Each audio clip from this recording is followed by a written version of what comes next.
Sanibonani, South Africa. Dumela, Botswana. Tobela. Jebaleko, Basebo Banyabo, Uganda. VP, Tanzania and Kenya. Afa, Nigeria. Wagwan, me boss, Jamaica. Okay, this is not working. All right, Philip. Thank you very much for entertaining that. We're always trying to learn African languages and stuff. I mean, you have to. We are one big family. Whether you like it or not, we are bound to be together. So, the International Association of World Peace Advocates, throughout its Office of International Directors, have done something really, really great. So this association, they have announced that the Liberian President, George Opong Weah, is the winner of this year's International Peace Prize Medal Award 2023. Congratulations. Do you remember George Weah?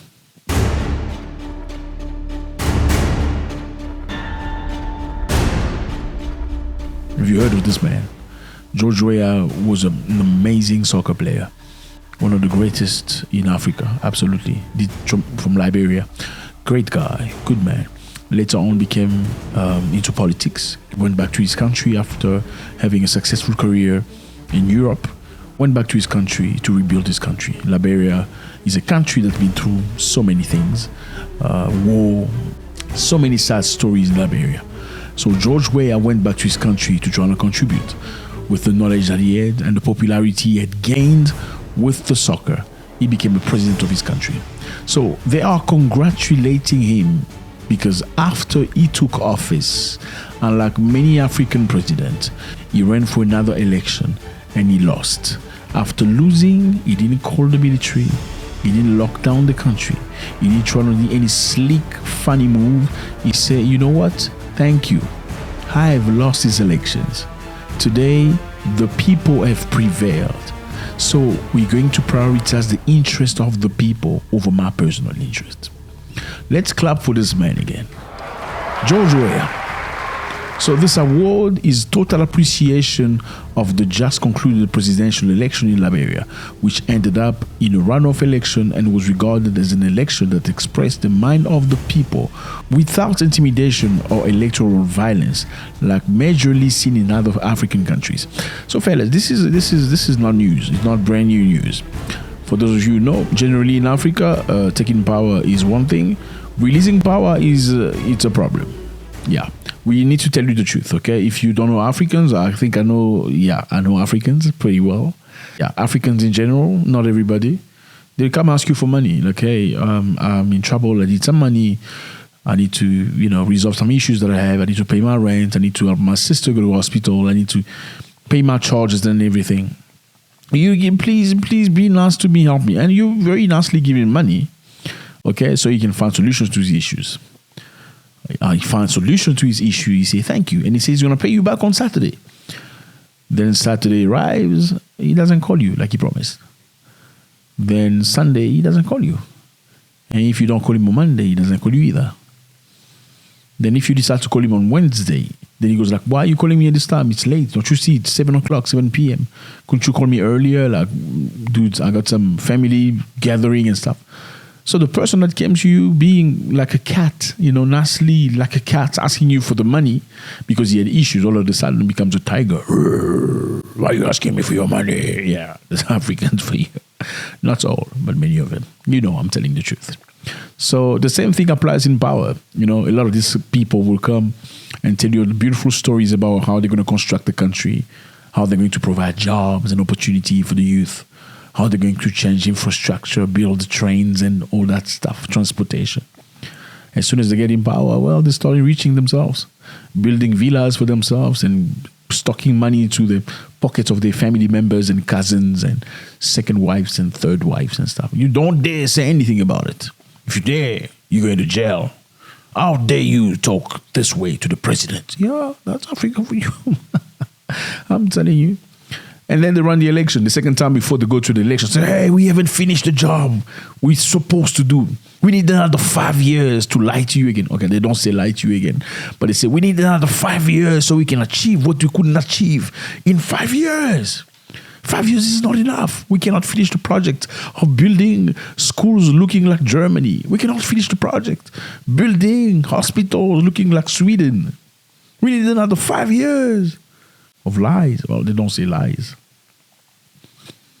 Yeah, that's how it goes. Then they get 5 years, and after 5 years, they're trying to change the constitution so they can run another 5 years. Then it's always mayhem. They call the military off. They call the people. They force you to stay in your house. That's most African countries, fellas. Yeah, to the exception of few of them, that is most African countries. I mean, Zimbabwe is going through some issues. We know that. They were blaming President Mugabe of being a dictator. Oh, Mugabe this, Mugabe that. Mugabe, in fact, in reality, for those of you who don't know, after colonialists came to Zimbabwe, they took land from Zimbabweans. They became the farmers. They built for themselves. They took money from Zimbabwe and sent the money back to England. And Mugabe said to them, if you truly are Zimbabweans, like you say, why don't you invest your money into Zimbabwe? Why don't you put your money into Zimbabwean banks so the economy of Zimbabwe can be stimulated? If you truly are Zimbabweans, like you say, talking to the colonialists and their children, their grandchildren, why do you send all your money to England? Okay, I'm telling you, you need to put your money in Zimbabwe. They refuse to do so. You say, okay, since you refuse to put your money in Zimbabwe, you prefer sending your money to England after selling your stuff in Zimbabwe, then you got to leave. We're going to take the land from you. That was his only crime, taking the land from the colonialists. Okay, giving it to Zimbabweans. Well, shame on Zimbabweans who have, after taking the land from the white people, did not learn the craft. You don't just take land. You learn how they work with the land. I'm sorry, I need to tell you the truth. You learn how to work with the land. These people didn't learn how to work with, they did not learn how to work with the land. They just wanted the business of white people. Okay, I want to take this land. This white man has worked for 40 years to create his farm, his cows, his potatoes and tomatoes. You just come out of the blue, you take the land. Okay, it's your land, your ancestral land. Now work the land. Don't know how to work the land. Some of them misuse the money. You sell things, you get 100% of the money. You eat 90% of the money. Okay, in Africa we say eat money, that's spending money. You eat 90% of the money and you're trying to build with 10%. It doesn't work like that. Doesn't work like that. Most people in the world know how to steal. Even Europeans steal. But they don't steal like that. You don't steal 90% and try to work with 10%. That's what a lot of Zimbabweans did. At least those who took the land.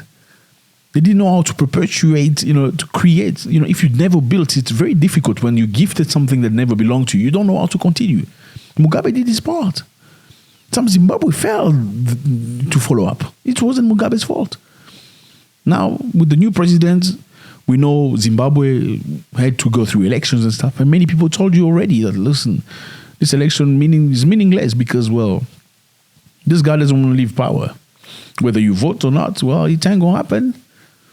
Now, George Weah needs to be praised because this man obviously ran as president, did his time, and after he lost to 51%, just 51, it's very little, like 1%. And he said, you know what, let the will of the people prevail. I don't know if it has anything to do with the fact that he was already rich before he became president. I don't know if that's a factor that plays a big role. Because when somebody has come out of nothing, in poverty, you expose him to money. Some people react really, very drastic way when you take them from outer poverty to riches. Obviously riches, because in Africa, becoming a president, you become rich most of the time.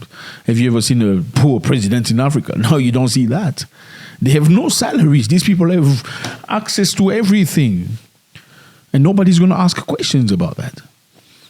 So, George Weah was a rich man already before he became president.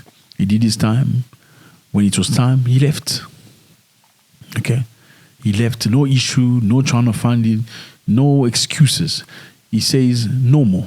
Like I said to you, Liberia is a very interesting country. In fact, Liberia is the very first African country as we know countries. Why? Because Liberia was a place where after the trade of slaves, after they took slaves from Africa, sending them to America, sending them to the Caribbean, sending them all over the world to go work in Brazil, all over the place, Venezuela. When slavery ended and some American black slaves to be returned to Africa, they went to Liberia. They went to that space of Africa. They created Liberia. Liberia, liberty, freedom. Liberia. So many slaves were freed. They went to Liberia to start a country. And unfortunately, when they arrived to Liberia, they found other Africans. They had issues with those Africans. So the Africans who were slave liberated had issues with black Africans from Africa. You know what I mean? Because they felt superior superior to the Africans in Africa. That's the issue. I mean, this is genetic. We need to fix these issues. Yeah. So the Jones that came from America, the Johnson that came from America, the Michaels that came from America came to Liberia and they tried to colonize the Africans in Liberia. And that's created another problem, another class, social classes. You see where we are. So Liberia went through, it's a rich country, blessed with so much diamonds, blessed with so much opportunities. And obviously, Western nations don't want you to exploit your own stuff. They will create problems and wars and stuff for you to stay impoverished forever. George Weah could have, he had opportunity. He's got enough voice, enough people to back him if he had created mayhem and said, no, these elections are not correct. He didn't do that because he understands. I don't know. You tell me if there's something, I don't know. Let me know if you think it has anything to do with the fact that he was already rich by the time he became president. So he had nothing to be surprised about. There's no shaking because he already been there. And he's going to receive an award for peace, a Peace Prize Medal Award 2023. Congratulations again. I just wish that most African people will understand that when you take somebody's money, you need to pay them. Okay, it shouldn't be their duty to call you back. I know African Americans do that too. I don't know if it's genetic, but hey, yeah, I know. When Rihanna say, "He don't make my money," yeah. Don't act like you forgot. That's Rihanna, though. She's from Barbados. So it's the same issue. Where's my money? Don't act like you forgot. You know that Rihanna song? Yeah. It's the same thing. You get into power. When it's time to leave, leave. When you rent somebody's house, don't wait for them to call you like, hey, hi, do you need to pay me? No, you need to pay them by the time you're supposed to pay rent. If you take somebody's money and you promise to pay, and for any reason, I'm sorry, fella, we need to talk this way. For any reason you're unable to pay back at the time you promised to pay, call them. Call them on the phone. Before they call you, call them on the phone. Say, hey, how are you doing, man? Sorry, I promised to pay you on Thursday, but hey, I got some issues happening right now. I promise you, give me 2 more days. I'm going to get back to you as soon as possible. He will respect you, whether it's home loan, whether it's the owner of the house. He will respect you for calling them and telling them in advance that, listen, I don't have the money right now. It's much better than them trying to reach out to you, then you don't pick up the phone, then you act like you didn't. Nah, come on, man. Let's grow up. You get into power, leave power the way you came into power. It's very simple. Don't try clinging to power. It's not your family's power. It's everybody's. God bless.